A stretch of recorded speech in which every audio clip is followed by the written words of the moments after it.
Taliwa sa among pag-atubang sa dakong hulga sa nagsingabot nga bagyo, nagasangpit kami kanimo. Isip among dangpanan ug kaligon. Idupa ang imong mga kamot o Ginoo. Kalmaha ang bangis nga hangin ug masuk-anon nga kadagatan.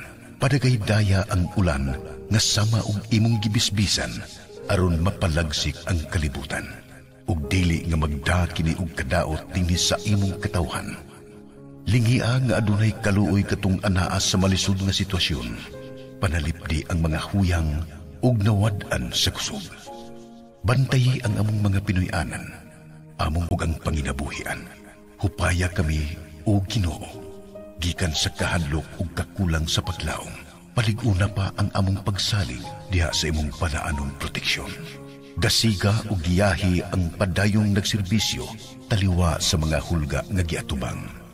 Ang mga leader sa gobyerno ug ang mutubag sa panahon sa emerhensya, hatagi sila ug igong kinaadman.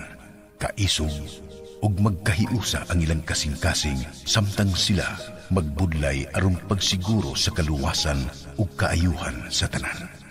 Pinaagi nining maong pagsuway, subli unta kami nga makatun sa paghatag sa among pagsalig nganha sa imong kabubuton. Ug tukuron ang usa ka komunidad nga puno sa gugma ug pag-amuma sa matag usa. Ang imong kalinaw maghari unta dinhi sa yuta. Ug ang imong balaang espiritu mubago sa naong nganing kalibutan.